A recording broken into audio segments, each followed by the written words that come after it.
What is actually Web3 and blockchain, जिसको नहीं पता है, समझो मेरे को भी नहीं पता है, बिकॉज जीरो नॉलेज है. Understood. So if you are somebody जिसको कुछ भी नहीं पता, अब इंटरनेट यूज करते हो, यस. इंस्टाग्राम फेसबुक जैसे ऐप्स यूज करते हो, yes. यूट्यूब जैसे प्लेटफॉर्म्स यूज करते हो. अभी हम जिस जनरेशन ऑफ इंटरनेट में हैं उसे कहते हैं वेब 2.0. ओके. और वेब 2.0 एक ऐसा इंटरनेट है जहाँ पे आप डेटा कंज्यूम भी कर सकते हो और खुद का डेटा इस इंटरनेट पे डाल भी सकते हो. सो फॉर एग्जाम्पल, अगर आज हम ये पॉडकास्ट रिकॉर्ड करने के बाद यूट्यूब पे डालते हैं, तो we are putting the data out there, but उस पर 100 लोग ये भी कमेंट कर सकते हैं whether they liked the podcast और they did not like the podcast, right? Which means that our current internet is a two way street. अगर आप डेटा डाल रहे हो तो आप डेटा रिसीव भी कर पा रहे हो. वेब 1.0 में ऐसा नहीं होता था. पहले web 1.0 was read only internet. अब हमें रीड एंड राइट इंटरनेट में. बट अभी हम जैसे क्रिएटर्स को ये रियलाइज हुआ है कि reading and writing is not enough. We need to shift to an internet which is read, write and own internet. तो जब मैं वेब 3.0 की बात करती हूँ तो लोगों को लगता है वेब 3 मतलब कूल लगता है. वेब 3 मतलब बहुत पैसा है. वेब 3 मतलब किसी भी बच्चे को जॉब लग जाती है. वेब 3 मतलब ऐश. This is what people think of it. But in reality web 3 is an ecosystem and industry. It is nothing but the next version of internet. जो इंटरनेट आप और मैं अभी यूज कर रहे हैं, आने वाले 10 सालों में, आने वाले 20 सालों में, आने वाले 25 सालों में ये इंटरनेट बहुत ड्रास्टिकली चेंज होने वाला है. और ये कोई भी चेंज क्यों होता है? जब किसी चीज की नीड होती है. हमें हमारे करंट इंटरनेट में जो फ्लॉज, जो लूप होल्स लगते हैं, वो यही है कि this is too centralised. There are only few tech giants जिनका डेटा, जो हमारा डेटा इजीली मैनिपुलेट करते हैं और हमारे पास कोई ओनरशिप नहीं है. This is the time where we realise that there is zero transparency, right? तो ये जो प्रॉब्लम्स है, इन प्रॉब्लम्स को, इन लूपहोल्स को सॉल्व करने के लिए हम एक नया इंटरनेट बना रहे हैं. और ये नए इंटरनेट को वेब 3.0 कहते हैं. अब आने वाले 10 सालों में इस नए इंटरनेट को यूज करने वाले लोग आप और हम होंगे. इस नए इंटरनेट पे एप्स बनाने वाले लोग आप और हम लोग होंगे. इस नए इंटरनेट पे कोई भी नया चीज इनोवेटिव करने के लिए आप और हम ही होंगे. Which is why all these web 3 companies have a web 3 education and awareness agenda अलग से. वो अपनी प्रोडक्ट की बात भले ना करें, but web 3 education is something that they strongly support, क्योंकि लोगों को ये चीज पता होनी चाहिए. And you know the crazy part, when you mentioned in my introduction that we should prepare for some future skills. Current के करिकुलम में आप बहुत कम कॉलेजेस में पाओगे जहाँ पे ब्लॉकचेन क्लब्स है, ऑल अक्रॉस इंडिया. ठीक है, बहुत कम ऐसे कॉलेजेस हैं जहाँ पे क्लब होने के बावजूद भी क्लब एक्टिव है. एंड देन बहुत कम ऐसे कॉलेजेस हैं जहाँ के मेन करिकुलम में ब्लॉकचेन है. अब अगर मैं आपको बताऊँ कि ब्लॉकचेन क्या है, तो ब्लॉकचेन वो टेक्नोलॉजी है जिसको यूज करके वेब 3 इकोसिस्टम बनाया जा रहा है. And blockchain is nothing but N advanced database. वो एक डेटा स्टोर करने का तरीका है. बस डिफरेंस ये है कि जो हम ट्रेडिशनली डेटा स्टोर करते हैं ना, तो रोज एंड कॉलम्स की जगह ये डेटा ब्लॉक्स में स्टोर होता है. और ब्लॉकचेन को 3 चीजें जो खास बनाती है वो ये है कि वो डिसेंट्रलाइज्ड है. There is no one owner of a blockchain. Secondly, the data is highly secure.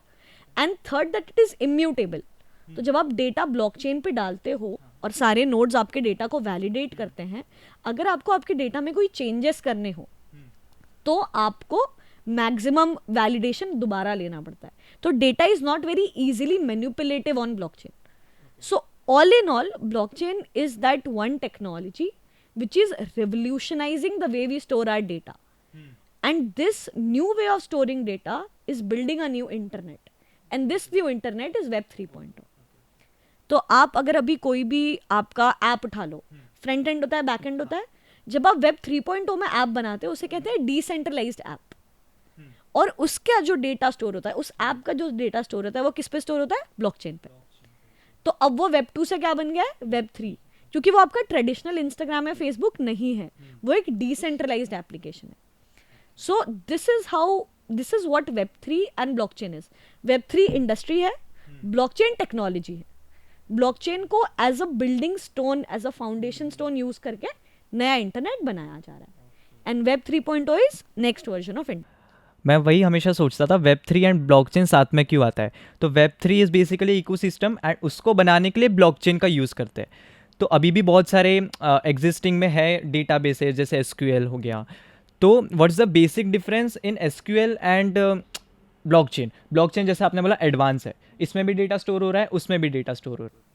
ठीक है, तो let me give you a very small example. ठीक है, लेट्स अज्यूम कि एक बड़ा सा डेटा सर्वर फार्म है हाँ। जहाँ पे 10,000 कंप्यूटर्स है और इन 10,000 कंप्यूटर्स में दुनिया का सबसे इंपॉर्टेंट डेटा स्टोर है। हाँ। दुनिया का, who's the next Miss World, who's the next Miss Universe, who's the next politician, who's the PM of America, everything is stored there. अब ये सारा डेटा फिजिकली इन कंप्यूटर्स में स्टोर्ड है, इन hardware data storage में stored है। हाँ। ठीक है, अब कोई डेटा डिजास्टर हो जाता है, कोई अटैक हो जाता है, ठीक है, साइबर अटैक हो जाता है, या कोई फिजिकल हार्म हो जाता है जहाँ पे लेट्स से इस डेटा सर्वर फार्म में आग लग जाती है। ठीक है, या फिर कोई ऐसा हैक होता है जिससे ये डेटा लीक हो जाए। ठीक है, इन तीनों केसेस में डेटा अगर एक कंप्यूटर से जाएगा, हाई प्रोबेबिलिटी कि सारे 10,000 कंप्यूटर से चला जाए। नहीं, see all of them are a part of one server farm. Okay. ठीक है, तो अगर किसी इंसान ने एक कंप्यूटर ब्रीच किया है, वो इजीली बाकी भी ब्रीच कर सकता है। ओके, एक डेटा सर्वर पे, ओके। हाँ, ठीक है, अब ये सारे ब्रीच हो गए। वेब3 में डिफरेंस ये है कि वेब3 कंप्लीटली सिक्योर्ड नहीं है, ब्लॉकचेन 100% सिक्योर्ड नहीं है, but comparatively if you compare the current way of storing data which is MySQL and if you compare a blockchain is a more secure network. Reason being कि अगर blockchain पे कोई चीज गलत होती भी है तो वो हाईली ट्रेसेबल है, क्योंकि ये जो ब्लॉक्स होते हैं जो डेटा स्टोर करते हैं ये चेन में कनेक्टेड होते हैं और हर एक ब्लॉक का एक यूनिक आइडेंटिटी होती है। तो कल को अगर मुझे पता चलता है कि किसी एक ब्लॉक में डेटा ब्रीच होने की कोशिश हुई है, सिर्फ वो अकेला ब्लॉक अफेक्ट नहीं होता, उसके आजू बाजू वाले ब्लॉक्स भी अफेक्ट होते हैं।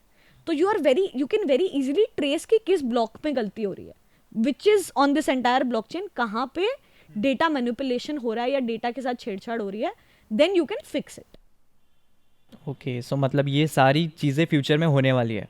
यस, एंड अभी से इसमें इसके लिए कुछ लैंग्वेज लगती है या फिर ब्लॉकचेन एज ए टेक्नोलॉजी है?